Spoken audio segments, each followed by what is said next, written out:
Assalamualaikum warahmatullahi wabarakatuh. Anak-anakku, kita lanjutkan ke materi berikutnya, yaitu pengertian dan macam-macam motivasi perjalanan wisata. Bisa kalian lihat di video ini, motivasi perjalanan wisata. Ada hal-hal atau faktor yang mendorong seseorang untuk melakukan perjalanan wisata. Faktor pendorong yang menyebabkan orang ingin berwisata adalah sebagai berikut. Yang A, motivasi dasar, contohnya seperti rasa ingin tahu, rekreasi, pendidikan, dan kesehatan. Kemudian yang B-nya motivasi berlibur, seperti berjemur, berolahraga, dan mengetahui hal-hal yang baru. Kemudian C-nya motivasi lain, seperti kebudayaan, kebutuhan fisik, dan mengenal bangsa lain. Silakan kalian lihat, di bawahnya ada motivasi yang mungkin berbeda ya, yaitu selain motivasi di atas, ada beberapa alasan melakukan wisata dari perspektif umum lainnya adalah sebagai berikut. Yang A, pengakuan sosial dan kebanggaan. Kemudian relaksasi dan bersenang-senang. Kemudian yang C-nya menikmati fasilitas yang belum ada di kota atau negara tempat tinggalnya. Yang D, menikmati makanan khas atau tradisional. Yang E, berbelanja sesuatu yang khas, bisa dari suatu daerah itu sendiri ya. Kemudian yang F, menyatukan diri dengan keadaan alam. Nah, kalau kita lihat ya, kembali lagi ke atas, motivasi dasar seperti rasa ingin tahu. Nah, biasanya ya, orang yang melakukan perjalanan itu karena rasa ingin tahu ya, tempat-tempat yang belum dia kunjungi. Jadi istilahnya penasaran lah gitu ya, kalau istilah sekarang. Jadi belum mengunjungi ke tempat itu, pasti orang belum merasa puas ya, sehingga ada rasa keinginan untuk ingin tahu ya tempat-tempat rekreasi tersebut ya. Itu salah satu contohnya. Kemudian juga pendidikan, kesehatan. Ini ada motivasi dasar ketika kita melakukan perjalanan, misalkan ke laboratorium ya. Nah, itu untuk konsep pendidikan, ke museum ya, bersama. Kemudian kalau kesehatan ya, itu kita kunjungan ke tempat-tempat yang berkaitan dengan kebugaran atau kesehatan atau spa ya. Nah, itu bisa seperti itu. Kemudian yang motivasi yang B, berlibur. Nah, itu kan tujuannya beda. Dia untuk berlibur itu memang untuk relaksasi ya, relax gitu ya, relax dalam arti kata bisa berlibur itu tempat satu wisata itu, misalkan ke pantai. Nah, itu berjemur bisa. Kemudian juga di pantai ada olahraga ya, ada voli pantai, atau mengetahui hal-hal baru di suatu objek wisata yang berkaitan dengan konsep kita ya, itu tujuan kita yaitu berlibur gitu. Kemudian motivasi lain seperti kebudayaan atau kebutuhan fisik atau mengenal bangsa lain. Nah, ini melakukan perjalanan karena studi kebudayaan. Artinya kita ingin mengetahui struktur budaya dari suatu negara atau suatu daerah, bisa seperti itu ya. Atau kita ingin mengenal karakter-karakter dari bangsa lain ya, budayanya seperti apa, bisa seperti itu. Nah, kita kembali lagi kepada motivasi selain motivasi yang tiga di atas. Nah, itu secara perspektif, yaitu ada pengakuan sosial dan kebanggaan. Jika seseorang melakukan suatu perjalanan, biasanya itu ada pengakuan bahwa saya itu udah pernah mengunjungi objek wisata ini, pernah mengunjungi objek wisata ini. Jadi itu ada satu kebanggaan ya dari suatu kunjungan seorang wisatawan ke suatu daerah. Kemudian yang B, ada relaksasi atau bersenang-senang. Mereka bertujuan ke suatu tempat objek wisata itu hanya untuk bersenang-senang, untuk berlibur gitu ya, untuk refreshing, relax gitu, seperti itu ya, tidak ada tujuan yang lain. Kemudian juga yang ketiga atau C, itu menikmati fasilitas yang belum ada di kota atau negara tempat tinggalnya. Sehingga kalau kita melihat dari sumber-sumber promosi wisata, kadang-kadang kita tertarik ya.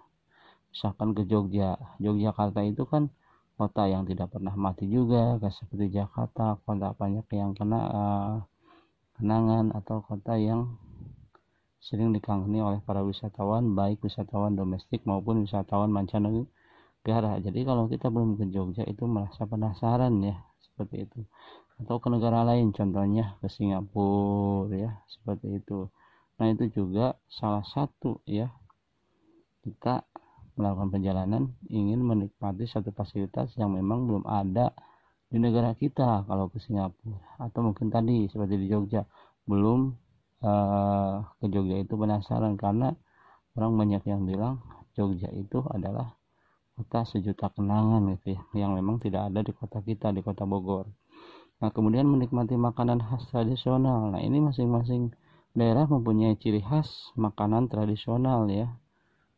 Seperti mungkin kalau di kita di Bogor ada talas Bogor gitu ya, ada asinan, gedung dalam, ada juga roti unyil. Nah itu yang terkenal di Bogor ya. Mungkin juga daerah-daerah lain mempunyai ciri khas makanan yang lain. Kemudian tempat berbelanja khas ya, atau sesuatu yang memang ada ciri khas, atau memang sebagai tempat bukan hanya tempat souvenir, mungkin sebagai retail store ya, retail store ya, artinya tempat-tempat pertokoan ya, selain tempat-tempat souvenir. Nah itu juga masing-masing daerah mempunyai ciri khas. Kemudian berikutnya yang ke F, menyatukan diri dengan keindahan alam. Nah karena selain kita ke objek wisata itu punya beberapa motivasi ya. Nah salah satunya kan kita ingin adanya penyegaran di suatu objek wisata dengan melihat keindahan ya, sehingga kita bisa menyatukan diri kita terhadap lingkungan objek wisata tersebut. Oh ini merasa nyaman, segar, kelihatannya indah, menarik, sehingga kita betah di satu objek wisata tersebut. Nah sehingga kita juga bisa mempromosikan kepada teman-teman kita yang belum pernah mengunjungi satu daerah gitu ya. Jadi kita berikan motivasi, oh ke daerah ini tuh begini, atau ke kota ini begini, atau ke negara ini begini, kita mengunjungi objek wisata itu indah sekali atau bagaimana ya.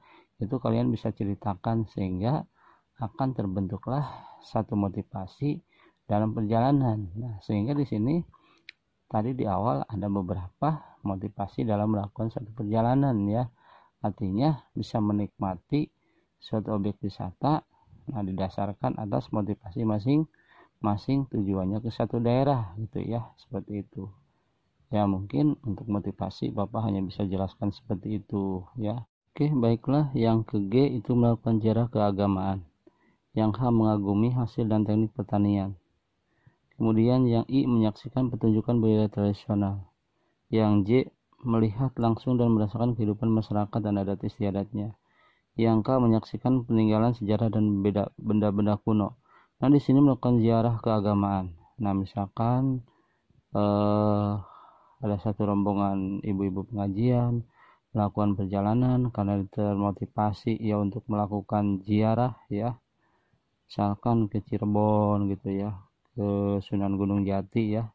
Nah itu kan banyak sekelompok dari pengajian misalkan punya motivasi untuk melakukan perjalanan. Nah perjalanan itu dilakukan bersama-sama dengan ibu-ibu pengajian, ada pemandunya, tujuannya untuk berziarah ya, seperti itu. Kemudian H mengagumi hasil dan teknik pertanian. Nah kadang-kadang ya sekarang itu banyak desa wisata ya. Nah desa wisata itu desa yang memang bisa kita lihat gaya hidup atau adat istiadat yang dilakukan oleh suatu desa itu dengan teknik-teknik pertanian yang ada yang masih manual atau yang sudah modern gitu ya. Itu kita bisa lihat di situ. Biasanya ini terdapat di desa wisata. Kemudian menyaksikan pertunjukan budaya tradisional, ini the way of life ya. The way of life ini biasanya yang paling diminati atau disenangi oleh tamu-tamu dari mancanegara, biasanya seperti itu. Nah karena memang sangat menarik, yaitu ada atraksi wisatanya ya. Nah mungkin kalau kita melihat objek wisata di negara-negara lain juga bagus-bagus gitu ya. Nah mungkin kalau atraksi wisata tidak ada ya, bukan tidak ada, di luar negeri sebenarnya ada seperti sulap. Kalau di kita banyak ya, ada debus, yaitu di Banten, ada loncat batu yaitu di Pulau Nias, tentunya seperti itu kan satu daya tarik yang memang diminati oleh wisatawan asing gitu ya. Kemudian melihat langsung dan merasakan kehidupan masyarakat dan istiadat ini way of life ya.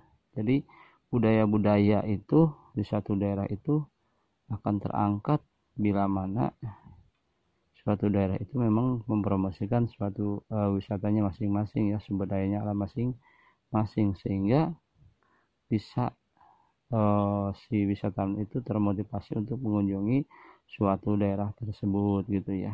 Kemudian yang menyaksikan peninggalan sejarah dan benda-benda kuno. Nah ini seperti misalkan kalau di Jogja ya itu banyak ya peninggalan-peninggalan sejarah, seperti ada apa tuh namanya keraton ya, keraton Jogja, yaitu sebagai peninggalan dari suatu kerajaan ya yang ada di Jogja ya. Itu bisa kalian kalau mengunjungi satu tempat sejarah, nah itu bisa kalian tanya-tanya ya ke orang-orang yang ahli dalam bidang sejarah ya di sekitar lingkungan tempat tersebut. Dan juga benda-benda kuno ya, nah itu biasanya juga bisa kalian tanya ya. Di benda-benda kuno biasanya ada museum ya, seperti itu bisa kalian tanya.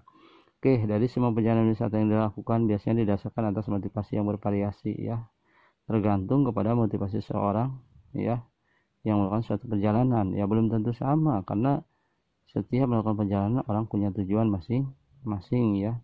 Jadi mungkin ada beberapa faktor ya sehingga motivasi tersebut bisa terlaksana dengan baik gitu ya.